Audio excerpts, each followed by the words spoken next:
Soy Alfonso Salvador para 1959 Radio. Hoy trataremos el tema del feminismo. Término cuyo significado tiene muchos matices.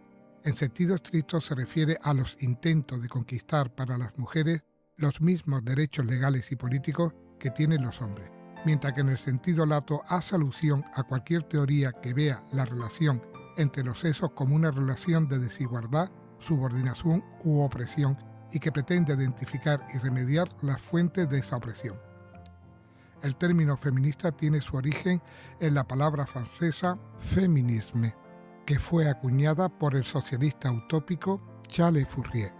El primer uso registrado en inglés fue en la década de 1890, cuando la palabra fue utilizada para indicar apoyo para la igualdad de derechos legales y políticos de las mujeres y de hombres.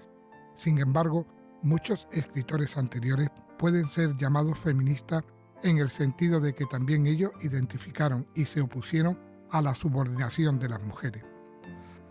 Así, la obra de Reivindicaciones de los Derechos de la Mujer de Mary Wollstonecraft, publicada en 1792, es una extensa defensa de la mujer como un ser racional capaz de extraer beneficios de la educación y de cumplir con los deberes de un ciudadano. El feminismo de Wollstonecraft no se extiende, sin embargo, a la pretensión de que hombres y mujeres deberían ser iguales en términos de participación política, sino que defiende una diferencial concepción de la ciudadanía según la cual las mujeres pueden cumplir adecuadamente con sus derechos de ciudadana desde el interior de su hogar. Pero aunque feministas anteriores no vieron invariablemente la igualdad de papeles como requisito necesario para el feminismo, buen número de feministas actuales han argumentado que tal igualdad es insuficiente como respuesta a la opresión de la mujer. Según su versión, el feminismo va más allá de una simple demanda de igualdad legal y política, pues envuelve la identificación y eliminación de todos los aspectos de la subordinación de la mujer. Y esto plantea dos dificultades distintas a nuestro entendimiento del feminismo. Para la primera consiste en saber si una definición tan amplia puede ser útil. La segunda exige que se aclare si el feminismo, así entendido, es un sistema de creencia o un movimiento político. Sobre la primera dificultad, algunos han arguido que la definición amplia es simplemente un casatodo y que, como tal, permite a cualquier mujer llamarse a sí misma feminista, sea cual sea su postulado político. Pero contra esto podríamos preguntarnos por qué la afiliación política ha de descalificar a nadie. Si el feminismo consiste esencialmente en el reconocimiento de que las mujeres están oprimidas, tal reconocimiento implicará casi con seguridad diferentes identificaciones de las fuentes de opresión y diferentes propuestas para remediar el mal. Pero no tiene por qué envolver la exclusividad del término feminista. Antes bien, tales diferencias explicarán la división del feminismo en subsesiones separadas. Así, dentro de la amplia categoría general de las feministas encontraremos feministas liberales, feministas socialistas, feministas marxistas y muchas otras, unidas en sus creencias de que hay algo malo en el tratamiento que la sociedad da a las mujeres, pero que difieren en su diagnosis del problema y en su propuesta de cambio. Sin embargo, esta interpretación del feminismo nos lleva a la segunda cuestión, la de saber si el feminismo es un movimiento político o una doctrina filosófica. Según la definición estricta y en la definición que informó la Organización del Movimiento de las Mujeres del siglo XIX, el feminismo es entendido como esencialmente interesado por la igualdad de la mujer y el hombre, y su propósito es obtener para la mujer los mismos derechos políticos y legales que los hombres. En este sentido del término, escritores tales como John Stuart Mill y William Thomson son descritos como feministas, puesto que ambos niegan la existencia de diferencias naturales entre hombres y mujeres, o en todo caso niegan que las diferencias sean tales que justifiquen una desigualdad de derechos legales y políticos. Esta idea del feminismo como movimiento esencialmente interesado en la obtención de derechos legales y políticos encaja bien en su concepción como movimiento político. Sin embargo, a medida que la definición se amplía para que incluya no solamente la lucha por la igualdad legal y política, sino también la eliminación de las causas de la opresión de la mujer, que tiene un carácter mucho más general, social y económico, se torna progresivamente más difícil interpretar el feminismo como un único movimiento político que pueda unir a todas las mujeres. Y ello por la sencilla razón de que diferentes análisis de las fuentes de opresión de la mujer dictarán diferentes y posiblemente conflictivas respuestas políticas. La dificultad se complica por el hecho de que incluso una demanda de igualdad estará abierta a interpretaciones diferentes. Como hemos visto, Mary Wollstonecraft afirmaba la igualdad de hombres y mujeres como seres racionales, pero creía que esta igualdad era compatible con concepciones de la ciudadanía que eran diferentes para los hombres que para las mujeres. En contraste con eso, las modernas feministas liberales han insistido en que la igualdad de las mujeres como seres racionales dicta una única e indiferenciada concepción de la ciudadanía que no hace distinción alguna entre mujeres y hombres, en lo que atañe a los derechos legales y políticos. Pero tampoco esto está libre de controversia, pues se ha arguido que, por una visión de los seres humanos como fundamentalmente seres racionales, las feministas liberales olvidan las importantes diferencias biológicas y sociales entre hombres y mujeres, diferencias que socavan la capacidad de la mujer para hacer uso de sus derechos políticos y legales en pie de igualdad. Así pues, incluso aunque aceptemos que hombres y mujeres son por naturaleza iguales con respecto a su racionalidad, está aún muy lejos de ser claro que la subordinación de la mujer puede ser remediada simplemente por la institución de derechos políticos y legales formalmente iguales. Adicionalmente, y de manera aún más polémica, algunas feministas han cuestionado el recurso a la racionalidad como justificación para un tratamiento igualitario. La tesis de que las mujeres y los hombres son esencialmente seres racionales se argumenta un postulado de género que no refleja la verdad universal, sino solo las preocupaciones de la filosofía de la Ilustración. Al concederle su importancia y abogar por la igualdad sobre la base de las condiciones de la mujer como seres racionales, las feministas están abogando en efecto por los derechos de la mujer a ser como un hombre. Esta distinción dirige la atención hacia uno de los modos en que el feminismo puede constituir un importante reto de la teoría filosófica y en particular de aquellas formas de la filosofía que tienen sus orígenes en el pensamiento de la Ilustración. El feminismo ha sido caracterizado como una respuesta o conjunto de respuestas a la opresión de las mujeres en todas sus formas. Esta opresión, sin embargo, brota en parte de la creencia de que hombres y mujeres son de una diferente naturaleza, que los hombres son racionales mientras las mujeres son emocionales, o que los hombres son lógicos mientras que las mujeres son intuitivas. Esta creencia, o algunas variaciones de ella, es común en la historia de la filosofía, y se la puede encontrar en los escritos de Aristóteles, de Kant, de Hegel, de Rousseau y de otros muchos. Contra este trasfondo, la racionalidad puede ser considerada como un concepto de género, un concepto que, como a menudo se sostiene, es aplicable solo a los hombres y no a las mujeres, o dicho de modo ligeramente diferente, un concepto que solo derivadamente se aplica a las mujeres. Hay dos respuestas distintas a este énfasis sobre la importancia de la racionalidad. Una es la respuesta asociada a Mary Wollstonecraft y en general con las primeras feministas, que se basa en la negación de que las mujeres tengan naturaleza diferente a los hombres y en la afirmación de que, si se la educa correctamente, las mujeres pueden ser justamente tan racionales como los hombres.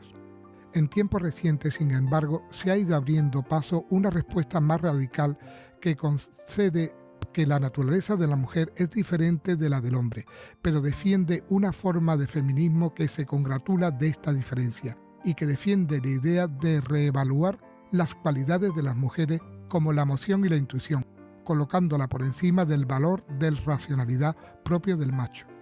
Claro que esta radical concepción habrá de entrañar consecuencias para la filosofía moral y política, Por ejemplo, el precepto de conceder menos atención a los pronunciamientos de la razón universal y más atención al contexto y desarrollo de situaciones específicas ha conducido a la crítica del modo en la cual la moderna filosofía política enfatiza conceptos tales como justicia e igualdad a expensas de los de solicitud e interés. Y de manera más general, los argumentos feministas han puesto en cuestión las pretensiones universalizadoras de una buena parte de la filosofía moderna, e incluso de la epistemología y la filosofía de la ciencia, al igual que la filosofía moral y política. Estos argumentos han sido interpretados, sin embargo, como propulsores del abandono del tradicional interés feminista por la igualdad, tanto si se la toma en sentido restringido de igualdad legal y política como en uno más amplio que incluya la igualdad social y económica. En algunos casos la acusación puede ser cierta, pero en muchos otros el énfasis feminista sobre el contexto puede sugerir la necesidad de una reinterpretación más que un abandono del concepto de igualdad. Por ejemplo, a la hora de decidir qué puede ser un tratamiento igualitario, podríamos ir más allá de la igualdad formal y prestar atención también a las diferentes circunstancias de las mujeres y a la diferente comprensión del mundo moral que tales situaciones comportan. Una de las mayores preocupaciones del feminismo moderno es la cuestión de saber cómo entender esas diferencias y cómo conseguir un ordenamiento político que refleje adecuadamente las diferencias entre hombres y mujeres. Aquí, por supuesto, la tesis de que las mujeres tienen una naturaleza distinta a la de los hombres puede parecer retrógrada. Históricamente, el recurso a las diferentes naturalezas de la mujer ha sido una de las principales causas de su subordinación y con frecuencia ha sido utilizada para justificar su exclusión del ámbito político. Pero las diferencias entre hombres y mujeres, estén o no fundadas en la biología, no quedan ciertamente confirmadas en ella. Una de las más importantes reside en sus diferentes responsabilidades en la esfera doméstica. A nivel práctico, esto significa que la participación política es mucho más difícil para la mujer que para los hombres. A nivel teórico, plantea la cuestión de la validez de la división entre público y privado, porque la subordinación de la mujer no está causada simplemente por las dificultades prácticas asociadas a la combinación de las responsabilidades privadas o domésticas con la participación política, sino que también está sustentada por la distinción misma entre público y privado. Una distinción que implica en el ámbito doméstico y en la que la mujer pasa gran parte de su tiempo. Es un ámbito distinto y que sobrepasa el alcance de toda consideración de justicia. De aquí la problemática condición de la violación doméstica y la violación marital. De aquí también el eslogan feminista: lo personal es político. Se ha sugerido que la distinción público-privada es la sola cuestión de máxima relevancia para el feminismo, y es ciertamente eso es, en último término, lo que el feminismo discute en todas partes. La importancia de esta tesis reside en que llama la atención sobre el vínculo que liga las definiciones de feminismo aducidas al principio del presente podcast. Si la justicia y la igualdad tienen primariamente su aplicación en el ámbito público o político, y si las mujeres pasan, de hecho, la mayor parte de su vida fuera de ese ámbito, entonces la vida política y los conceptos de igualdad y justicia que la filosofía política enfatiza constituyen de por sí factores relevantes en la subordinación de las mujeres. Puede, por tanto, suceder que la misma distinción entre una definición estricta y una definición amplia del feminismo contenga ya en sí algunas suposiciones cuestionables, especialmente la suposición de que la igualdad política y legal no constituye por sí factores que contribuyan a la subordinación de la mujer en la medida en que implica una concepción de la igualdad que no tiene en cuenta importantes diferencias entre las vidas de los hombres y de las mujeres.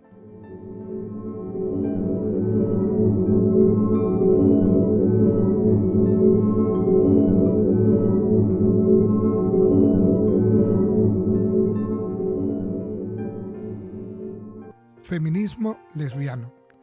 Las feministas lesbianas se ocupan primordialmente de temas situados en la intersección de la identidad femenina con la orientación afectivo-sexual.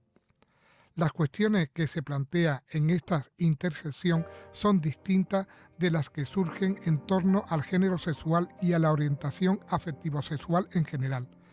La mayoría de las feministas lesbianas sostienen que el lesbianismo autoconsciente amenaza a los sistemas políticos y sociales de un modo que otra identidad, como las mujeres o los homosexuales, por ejemplo, no lo hacen. Su razonamiento es este. Los sistemas patriarcales están fundamentados en la valoración del hombre sobre la mujer. Tanto la heterosexualidad como la homosexualidad masculina preservan esta valoración de los hombres por encima de las mujeres. Solamente el feminismo lesbiano, que explícitamente valora a las mujeres y se desinteresa absolutamente por los hombres, pone realmente en cuestión esta valoración. Que una mujer ame a otra mujer es así un acto político y revolucionario. Otras cuestiones filosóficas asociadas con el feminismo lesbiano son las de saber si la identidad lesbiana es esencial o socialmente construida, si hay una ética distintivamente lesbiana, si las feministas lesbianas deberían ser separatistas, alejadas tanto como les fuera posible de los sistemas patriarcales políticos y sociales.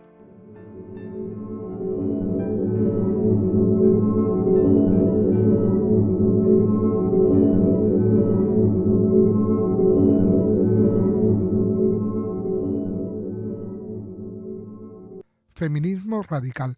La palabra radical en feminismo radical no se refiere solo al grado de militancia defendido por esta teoría. Feminismo radical quiere decir más bien análisis de las raíces de la opresión, del latín radicalis, que tiene raíces. En particular, el feminismo radical sostiene que los sistemas políticos y sociales dominantes están fundados en la opresión. Cabría elaborar esta afirmación como sigue. Los sistemas políticos y sociales dominantes están organizados según un acto de inclusión-exclusión, que decreta que algunos grupos de personas tienen que ser extraños y con ello fomenta la opresión de estas personas. Unas feministas radicales creen que la opresión de la mujer es el modelo de todas las otras formas de opresión. Otras simplemente mantienen que las diversas opresiones, por ejemplo la opresión de clase o la opresión de la raza, están estrechamente ligadas.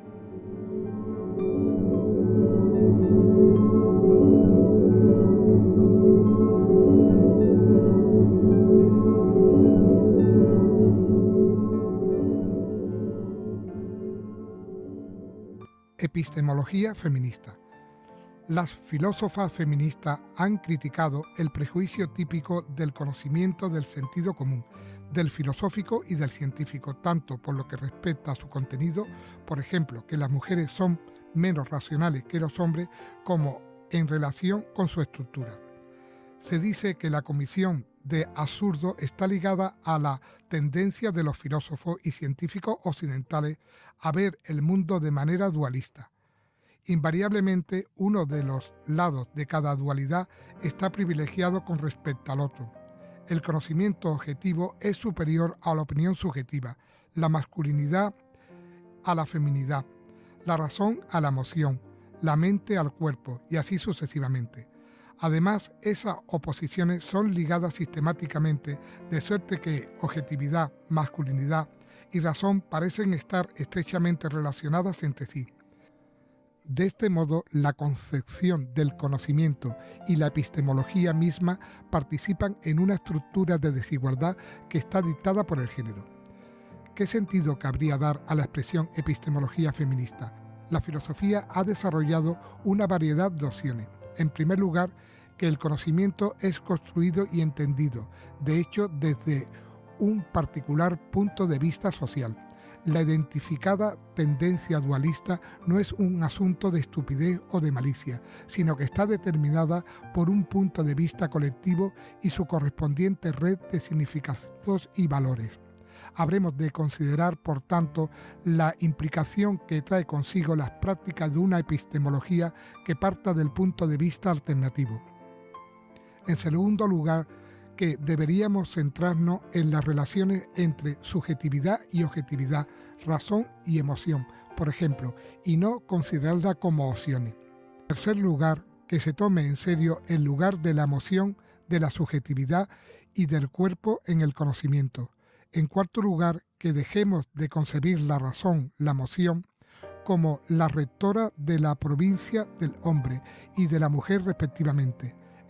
En quinto lugar, algunas epistemólogas feministas se han concentrado en revalorizar los lados femeninos de los dualismos, por ejemplo, denigrando la razón abstracta y evaluando el papel de la emoción, argumentando en efecto que el conocimiento de las mujeres es de una calidad superior.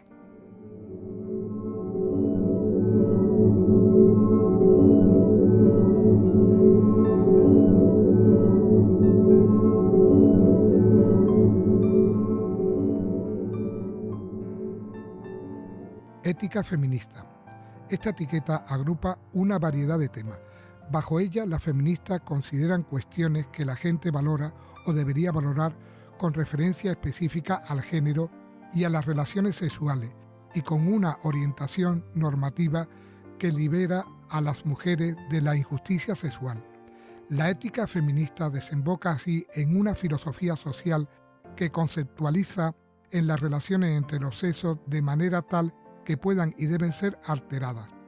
La feminista argumenta que la concepción ética dominante, como la igualdad, justicia, derecho, libertad, autonomía, etc., son retratos más o menos sublimados de un modo de ser claramente machista, no de un género neutral. La igualdad sexual, por ejemplo, que requiere una concepción de la igualdad que incorpore las realidades de las diferencias sexuales, como las encerradas en algunas políticas de igualdad de oportunidades, es inadecuada. La noción de autonomía tiene que ser conceptualizada de nuevo de manera que tenga en cuenta nuestra conexión mutua. Aquí, como en todas las ramas de la filosofía feminista, es menester orquestar una delicada y compleja negociación. En primer lugar, lo que es distintivo de la vida de la mujer y que tradicionalmente ha sido denigrado puede ser revalorizado. Por ejemplo, la capacidad para el cuidado y el valor que ello comporta o las tendencias a ofrecer amor incondicional han sido con frecuencia tenidas con rasgos que caen fuera del ámbito de una vida verdaderamente ética. Por otra parte, las feministas observan con ojos críticos los procesos sociales cuyos resultados en una determinada cultura son que capacidades tales como el cuidado están más asociadas a un sexo que a otro. Esto significa que hay que hallar un punto de vista desde el cual juzgar qué características femeninas tendrían que ser retenidas y cuáles revalorizadas. Finalmente, hay que considerar la cuestión de si buscamos un futuro en el que un conjunto común de concepciones éticas sea aplicable indiferentemente a hombres y mujeres, o un futuro en el que las diferencias éticas, tanto en lo sexual como en otras líneas sociales, puedan florecer. A todos los que habéis llegado hasta aquí, daros las gracias. También recomendaros mi Historia de la Literatura, que es un proyecto bastante importante y que me va a llevar mucho tiempo y que lo estoy haciendo con muchas ganas y que os va a gustar porque tiene cosas muy interesantes. Desearos también que si os ha gustado que le deis un like y sobre todo que os suscribáis al canal. Muchas gracias a todos.